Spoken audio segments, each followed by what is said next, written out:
Let's go there because our sages in the Midrashim really zero in on this.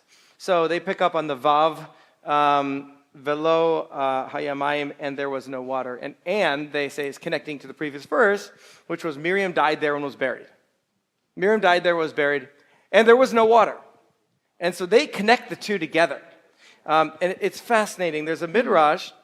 Rashi quotes the Midrash. There's like 3 or 4 different Midrashim that pull this together. And then Rashi sort of summarizes them up. And he says, since this follows immediately after Miriam's death, we learn that during the entire 40 years, they had water in Miriam's merit. Okay. What do you think of that? Rashi's saying that Israel ran out of water because of Miriam's death. Miriam died, and because of that, there was no water. That's how they're reading the text. Anyone know this Midrash? Okay, let's unpack it a little bit. So Exodus 17, we find the first rock story. Okay, and just after they've left the sea, they have no water. They threaten Moses the same way.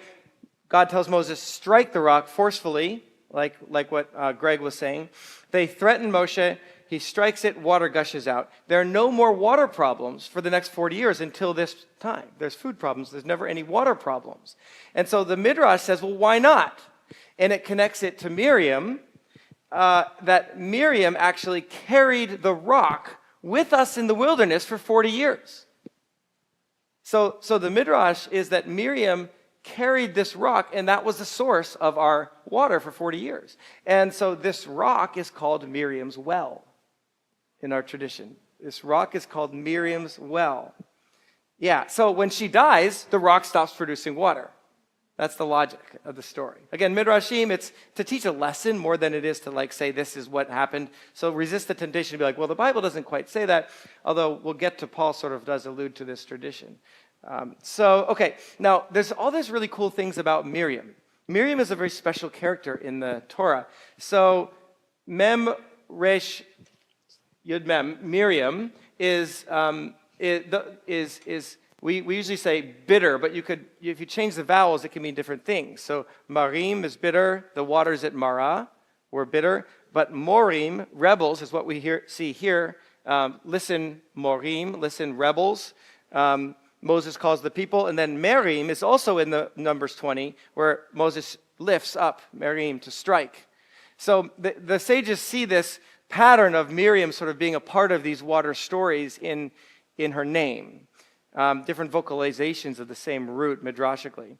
And then Miriam's story, our sages sort of pick up, is bracketed by water. So at the Nile, Miriam comes and she stands by, a very passive way of standing by, and ends up rescuing Moshe.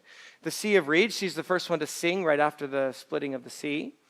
And then through the wilderness, according to tradition, she sustains our people. And then we need water right as she dies. So there's this connection that the rabbis are drawing.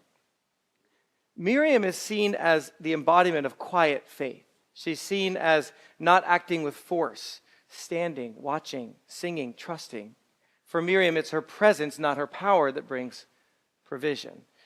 Now, you say, well, what about the leprosy incident? That was kind of a mess up for Miriam. But our tradition, picking up on these values around Miriam, interprets that totally differently. So that's interpreted that when Miriam came against Moshe on account of his Cushite wife, it wasn't like, hey, you married a Cushite. It just says she came against Moses on account of her Cushite wife. And we interpret that as he shouldn't have married her. But the sages kind of midrashically reinterpret that as her having compassion, having had conversations with his wife, Zipporah, and the idea in the Midrash is that Moses had stopped having relations with her and ignored her because of all his work with the people and trying to be holy before God. And Miriam came over and said, I want to confront you about being a bad husband. Totally different story. Well, the Torah doesn't really say what she confronted him about, and that's why. Well, we don't know. And so then they say, well, and you might be right, Gary. And then they say, well, it was, she shouldn't have approached him that way, but they try to reframe Miriam in eyes of compassion. The point is to see how Miriam is understood in the context of our tradition. There's even another midrash that picks up as Miriam as being the one who convinced her parents and the elders of the people after Pharaoh said, kill all the baby boys. The elders said, according to the midrash, that we shouldn't then no one should have kids because it would be too horrible. But she convinces everyone as a 6-year-old that that's even worse than Pharaoh because then we're punishing the girls. And so she convinces the elders and then her parents to have children, and then Moshe is born. That's part of the... So what they're trying to do, what the sages are trying to do is place Miriam as like Moshe's deliverer. Moshe brings Moshe into light, into existence, protects Moshe, is the one who's always by his side. So what's the point? The point is that it wasn't just that he lost a sister here. He lost the one who watched over him, who walked with him, who carried the people with faith and with compassion. It elevates Miriam's death. So now, what about this? When Moshe cries out, "Listen, you rebels, Shemuna Hamorim," could he be saying Shemuna Miriam? This is another sort of midrashic take on this. Could he be saying, listen, Miriam, when he's speaking to the rock? He's like, how can I get water without you? You've carried water for us for the past 40 years. How could I get water without you?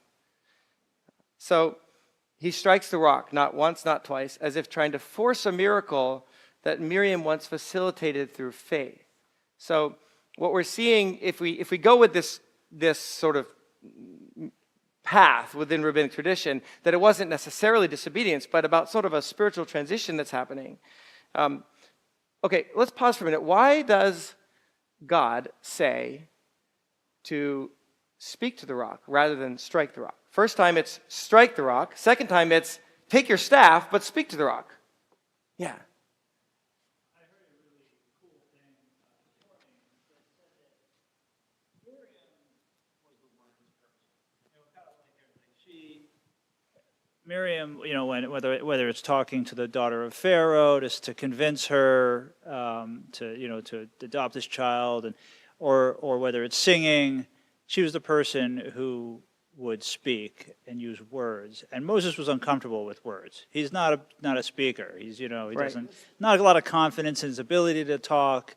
His tool is the staff. He's a doer. He does things with the staff. So, in that moment, and maybe mixed with the things that, the Serena was talking about, the grief and the dealing with, he couldn't bring himself to use Miriam's tools of words to speak to the rock, and he stuck with what he knew, and maybe there was something else in that why that was a big deal. Yeah, I think you're on, or the folks you were listening to, you're on to something here, and this is what the Midrashim are trying to pull out of this, that God asked Moses to speak to the rock rather than strike the rock because he wanted Moses to adopt Miriam's way of leading the people when he was in the land.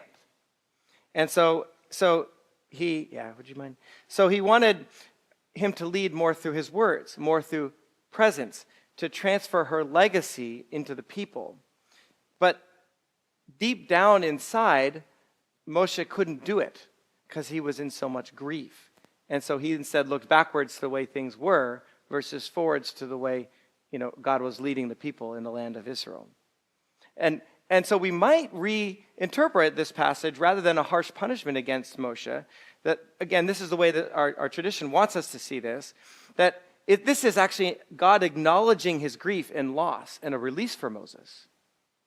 So it reinterprets the passage. You're not going to bring the people into the land. And this was almost like showing Moshe why he couldn't bring the people into the land. Moshe, you've carried them far. You've poured out everything. This next step requires something different. It requires leadership after Miriam, and that's not yours to carry. It's a different way of looking at the passage, isn't it? So it's not that Moses is punished, perhaps. It's that God honors his limits and tells him, you've done enough. In the mouths of the house of Israel, and may your descendants and the descendants of your people Israel be those who know your name and study your Torah, for Messiah